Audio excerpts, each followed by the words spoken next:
हाँ जी दोस्तों, नेक्स्ट जो हमारे पास सेक्शन आता है वो आता है यूडीए। यूडीए बेसिकली क्या है? Unpaid dividend account. अब आपने पीछे इसका थोड़ा सा अंश देखा था, उसी अंश को और कंटिन्यू करना है इस सेक्शन नंबर 124 के अंदर, जो कि इसके बारे में डिटेल की चर्चा करेगा। क्या कहेगा ये सेक्शन?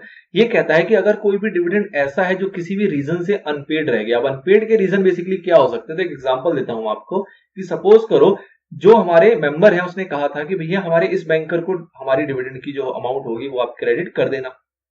कंपनी ने कहा ठीक है कर देंगे। उसने जो डिटेल दी और जब हमने रेमिटेंस करना चाहा तो बैंकर ने हमें ऑब्जेक्शन कर दिया। बैंकर कहता है कि नहीं भैया ये तो मैच ही नहीं कर रहे, डिटेल जो है वो मैच नहीं कर रहा, सरनेम मैच नहीं कर रहा, स्पेलिंग मैच नहीं कर रही, कुछ भी सिनेरियो हो सकता है। तो वो हमारा डिविडेंड क्या रह गया? अनपेड रह गया। और भी बहुत सारी चीजें हो सकती हैं, जैसे कि जो हमारा मेंबर था उसकी सपोज डेथ हो गई और उसकी नॉमिनेशन वगैरह के लिए कोई क्लेम करने आया ही नहीं। हम डिविडेंड उस पर डिक्लेयर किए जा रहे हैं लेकिन उसकी पेमेंट हो ही नहीं पा रही, ना ही हमको क्लेम कर पा रहा है। सपोज उसका अकाउंट वगैरह था वो क्लोज हो गया है, सीज हो गया है, जो भी कुछ रहा हो, मतलब कुछ भी इस टाइप के प्रैक्टिकल सिनेरियो हो सकते हैं जबकि डिविडेंड हमारा अनपेड रह गया। तो उसको लेके क्या रूल बनाया जाता है कि भैया या तो अनपेड हो या तो अनक्लेम्ड हो, मतलब आपने पे नहीं कर पा रहे हो या सामने वाला क्लेम करने नहीं आ पा रहा है, जो भी सिनेरियो हो, आपको उन सारे पैसों को एक सेपरेट अकाउंट में ट्रांसफर कर देना है जिसका नाम है अनपेड डिविडेंड अकाउंट। मतलब कि अगर पेड नहीं हुआ या फिर क्लेम नहीं हुआ कितने दिनों के अंदर, तो आपने पीछे देखा टाइम कितना मिला है? 30 दिन का। अगर 30 दिन के अंदर आप पे नहीं कर पाए या सामने वाला क्लेम नहीं कर पाता तो 30 दिन के खत्म होने के बाद अगले 7 दिनों के अंदर अंदर उस पैसे को आपको ट्रांसफर कर देना है। कहां पे? अनपेड डिविडेंड अकाउंट में। अब ये अकाउंट बेसिकली क्या है? तो एक नया खाता खुलेगा आपका किसी भी शेड्यूल बैंक के अंदर, एक सेपरेट बैंक अकाउंट होगा जो कि आप ओपन करोगे यूडीए के नाम से। उस कंपनी का पर्टिकुलर वो यूडीए होगा, अनपेड डिविडेंड अकाउंट, और उसमें उस डिविडेंड को आपको ट्रांसफर कर देना है after expiry of 30 days with in next 7 days. 30 दिन खत्म हुए उसके अगले 7 दिनों के अंदर अंदर ट्रांसफर हो जाना चाहिए। ठीक है जी, ये तो प्राइमरी रिस्पॉन्सिबिलिटी आई। दूसरी रिस्पॉन्सिबिलिटी क्या है कि आपको एक स्टेटमेंट बनाना है अनपेड डिविडेंड का। मतलब किन किन लोगों को डिविडेंड नहीं दिया गया उसका एक स्टेटमेंट बनाओगे। और कितने दिनों के अंदर बनाओगे? 90 डेज के अंदर अंदर। 90 दिन कहां से शुरू होगा? जब आपने अमाउंट ट्रांसफर किया है उसके बाद से। मतलब यूडीए के अंदर आपने पैसा ट्रांसफर कर दिया, उसके बाद से अगले 90 दिनों के अंदर अंदर आपको एक स्टेटमेंट बनानी है उन सभी लोगों की जिनका डिविडेंड पे नहीं हुआ है। और उस स्टेटमेंट में क्या क्या होगा? उन सभी का नाम होगा, जो भी आपको लास्ट नोन एड्रेस पता था वो एड्रेस होगा, एंड कितना पैसा उनका डिविडेंड का है जो कि पे नहीं हुआ है वो अमाउंट होगा, और उसके अलावा और भी इंफॉर्मेशन हो सकती हैं जो कि जरूरत की लगेगी। ठीक है जी। इन सारी स्टेटमेंट को जो आपने बनाया सभी लोगों का, इसको आप प्लेस करोगे कहां पे? अपनी वेबसाइट पे। अगर आपकी कंपनी है और आपकी कंपनी की वेबसाइट भी है तो आप उस वेबसाइट के अंदर इस पूरे दस्तावेज को वहां पे अपलोड करोगे, उसको पब्लिश करोगे, उसको दिखाओगे। एंड अलॉन्ग विद दैट कुछ वेबसाइट ऐसी है जिसको कि सेंट्रल गवर्नमेंट नोटिफाई करती है इस पर्पस के लिए, तो उस पर्टिकुलर वेबसाइट पे भी आपको इसको प्लेस करना होगा, जो कि नोटिफाई किया होगा किसने? सेंट्रल गवर्नमेंट ने, ताकि वो लोग अगर कभी आए वहां पे कोई देखे, कोई ढूंढना चाहे तो वो ढूंढ के उसका अकॉर्डिंग क्लेम कर सके। ये काम भी आपको करना है कितने दिनों के अंदर? 90 दिनों के अंदर। फिर बात आती है कि अगर आपने ट्रांसफर नहीं किया, पैसा ट्रांसफर नहीं किया, मतलब कि जो आपका अनपेड डिविडेंड था 30 दिन बीत गए हैं, अगले 7 दिन जो दिए थे वो भी बीत गए और आपने उस पैसे को ट्रांसफर नहीं किया, तो उस केस में क्या होगा? उस केस में उसके ऊपर आपसे ब्याज लिया जाएगा, क्योंकि कंपनी के पास पैसा पड़ा हुआ है, इसका मतलब कंपनी उस पैसे को यूज कर रही है। तो भैया तुम यूज ना करो, उस पैसे के ऊपर तुम्हें ब्याज देना पड़ेगा। कितने का? 12% पर एनम का, 12% के हिसाब से उसको ब्याज देना पड़ेगा अगर वो ट्रांसफर करने में डिले करती है। तो ध्यान रखना, इस चैप्टर में एक रेट ऑफ परसेंटेज और आएगा सेक्शन नंबर 127 के अंदर, जो कि 18 होगा, उससे मिक्स नहीं करना। अगर कंपनी ने ट्रांसफर नहीं किया है अनपेड डिविडेंड अकाउंट के अंदर, तो उस केस में जितना भी डिफॉल्ट का पीरियड होगा उसके ऊपर उसको ब्याज देना पड़ेगा 12% पर एनम के हिसाब से, और जो भी ऑब्वियसली ब्याज होगा उसको तोड़ दिया जाएगा उन पर्टिकुलर अमाउंट के ऊपर। जैसे कि सपोज अनपेड डिविडेंड 5 लोगों का था, तो 5 लोगों के टोटल के ऊपर ब्याज तो देगी, लेकिन वो 5 लोगों में अलग अलग बढ़ जाएगा कि पर्टिकुलर ए का कितना ब्याज उसमें जोड़ दो, बी का कितना ब्याज उसमें जोड़ दो, सी का कितना ब्याज उसमें जोड़ दो, ताकि कल को अगर कोई क्लेम करने आता है तो उसको विद इंटरेस्ट वो अमाउंट मिलेगा जिसने भी वो अमाउंट छोड़ रखा होगा। अच्छा जी, फिर आगे बात करते हैं claimant to apply for payment of claimed amount. अब क्या है भैया, कल को क्लेमेंट जाग गया, उसने उस लिस्ट में देख लिया, वेबसाइट के ऊपर अपना नाम देख लिया, या किसी भी सूरत से उसको ध्यान आया और वो आ गया, तो वो क्या करेगा? वो अप्लाई करेगा ऑब्वियसली किसको? कंपनी को बोलेगा जी मेरा पेमेंट रुका हुआ है, मेरे डिविडेंड का आपने डिक्लेयर कर दिया था, लाओ जी दे दो। तो क्लेमेंट जो है वो अप्लाई कर सकता है, और किसको अप्लाई करेगा? कंपनी को अप्लाई करेगा जिसने कि अनपेड डिविडेंड अकाउंट बना रखा है। फिर बात आती है कि भैया 7 साल बीत गए। 7 साल किसको बीत गए? जो हमने पैसा डाला यूडीए के अंदर, वो यूडीए के अंदर पड़ा हुआ है। 7 साल से पड़ा हुआ है। अब और भी हमने फर्दर टाइम में डिविडेंड डिक्लेयर किया, वैसी सीन चला कि भैया डिविडेंड डिक्लेयर किया, बंदा आया नहीं, अनपेड डिविडेंड अकाउंट में गया, 7 साल तक पड़ा रहा। तो ऐसा जो भी पैसा जो अनपेड डिविडेंड अकाउंट में या फिर अनक्लेम्ड रहेगा कितने सालों तक, 7 सालों तक कॉन्टिन्यूअसली, उन सभी पैसे को अलॉन्ग विद इंटरेस्ट आपको ट्रांसफर करना होता है आईईपीएफ के अंदर, investor education and protection fund के अंदर।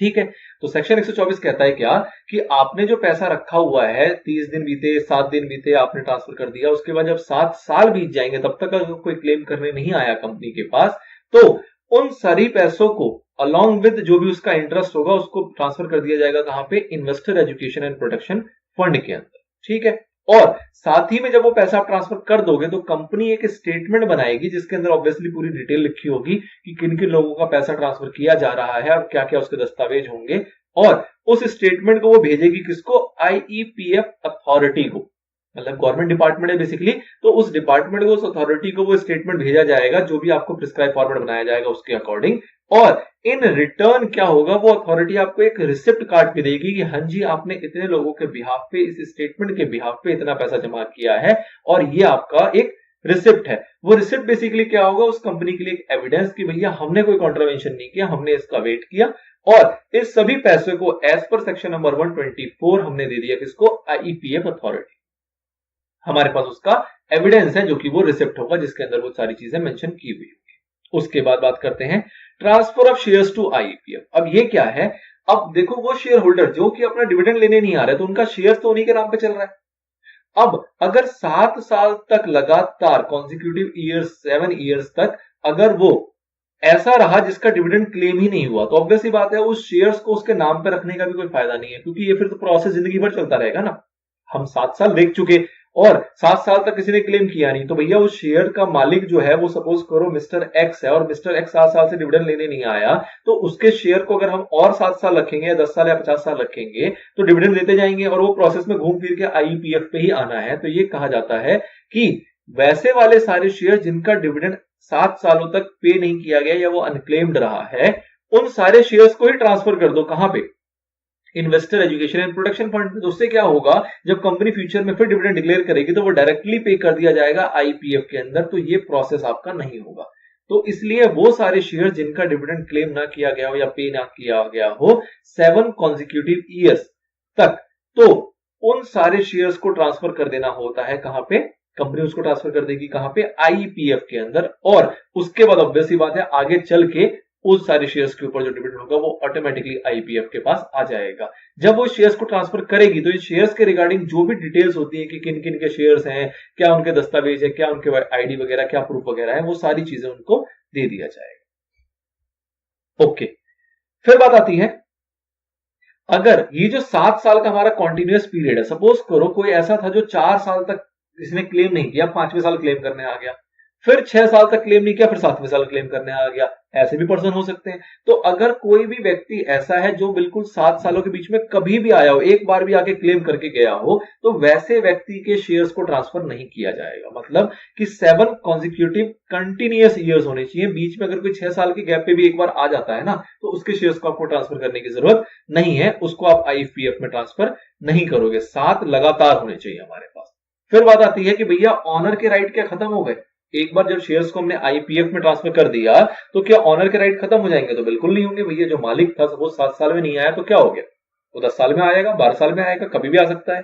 अगर वो फ्यूचर में कभी आता है, 8 साल, 10 साल, 12 साल के बाद कभी आता है, तो वो क्या करेगा, वो इंटाइटल्ड है कि वो रिक्लेम कर सकता है अपने सारे शेयर्स को। जो तुम शेयर्स लेके बैठ गए हो आईपीएफ वालों, वो शेयर्स हमें वापस दो। तो वो क्या करेगा, वो अप्लाई करेगा, उसका एक प्रिस्क्राइब प्रोसीजर बताया गया है जिसके थ्रू वो अप्लाई करेगा किसको, आईपीएफ अथॉरिटी को, उनको बोलेगा भैया ये एप्लीकेशन है, वो उसको वेरीफाई करेगी सारी चीजें, क्योंकि उसके पास डिटेल्स होंगी जो उसने कंपनी से ली थी, और उसके बेसिस पे वो सब कुछ करने के बाद उसको री अलॉट कर देगी, उसके शेयर्स उसके पास वापस चले जाएंगे। फिर बात आती है अगर कॉन्ट्रावेंशन होता है इसके अंदर तो क्या होगा, पनिशमेंट क्या मिलेगी। तो बात करते हैं कंपनी के ऊपर। अगर कंपनी कंप्लाई नहीं कर पाती, कंप्लाई नहीं करने का मतलब क्या हुआ कि वो अनपेड डिविडेंड अकाउंट को नहीं मेंटेन कर पाई है, 124 के जितने प्रोविजंस थे उसको ट्रांसफर करना था, जो भी कुछ था 124 के जो भी प्रोविजंस थे उसको अगर कंप्लाई नहीं कर पाए तो उसके अंदर क्या होगा, पेनल्टी लगेगी कम से कम 5 लाख रुपए और मैक्सिमम जाएगा ये 25 लाख रुपए तक। किसके ऊपर, कंपनी के ऊपर। बात करते हैं ऑफिसर इन डिफॉल्ट की, तो उसके ऊपर पनिशेबल होगा जो कि मिनिमम है 1 लाख रुपए और मैक्सिमम जाएगा कहां तक, 5 लाख रुपए तक। तो ये तो बात होगी पनिशमेंट की। अब ये बहुत ही बेहतरीन तरीके से इसी सारे मैटर को यहाँ चार्ट के अंदर बताया गया है। चार्ट जरा आप देख लो। सबसे पहले डिविडेंड डिक्लेयर किया गया, 30 दिन में पे करना था, dividend not paid not claimed रहा तो 7 दिन के अंदर उसको हमने डिपॉजिट कर दिया अनपेड डिविडेंड अकाउंट या फिर अनक्लेम्ड डिविडेंड अकाउंट में किसी भी शेड्यूल बैंक के अंदर। ठीक है जी। अगर ऐसा नहीं किया जाएगा तो इंटरेस्ट दिया जाता है 12% पर एनम के हिसाब से from the date of default. जब डिफॉल्ट हुआ उससे आपको काउंट करना है और 12% के हिसाब से आपको ब्याज देना पड़ेगा। 90 दिनों के अंदर अंदर कहा गया एक स्टेटमेंट बनाना है जिसके अंदर नाम होना चाहिए, लास्ट नोन एड्रेस होना चाहिए, जो भी एड्रेस आपके रिकॉर्ड में मौजूद है, और कितना अनपेड डिविडेंड अकाउंट है वो होना चाहिए। और इस स्टेटमेंट को आप वेबसाइट पे दिखाओगे अपनी कंपनी के। अलॉन्ग विद दैट वो वेबसाइट जो कि गवर्नमेंट ने नोटिफाई कर रखा है, सेंट्रल गवर्नमेंट ने नोटिफाई कर रखा है, उसमें भी इसको प्लेस करोगे। 7 साल बीत गया, आपका अनपेड डिविडेंड अकाउंट पड़ा रहा तो उसको आपको ट्रांसफर कर देना है कहां पे, आईईपीएफ में, जिसके अंदर आप अनपेड अनक्लेम्ड डिविडेंड अमाउंट भी डालोगे। अलॉन्ग विद दैट जो भी उसके ऊपर का इंटरेस्ट होगा उसको जोड़ते हुए सारे पैसे को भेज दोगे आईईपीएफ के बाद। तो ये प्रैक्टिकल सिनेरियो था जो कि स्टेप बाय स्टेप आपको समझ में आया, जो कि सेक्शन 124 बात करता है, जो कि शुरू हुआ 123 ने जहां छोड़ा उसके बाद से 124 ने कंटिन्यू किया। अब 124 ने छोड़ा आपको आईपीएफ पे लाके, तो अब आईपीएफ से रिलेटेड प्रोविजन जो है वो आएंगे आपके सेक्शन नंबर 125 के अंदर, जो कि हमारा नेक्स्ट पार्ट में डील किया जाएगा।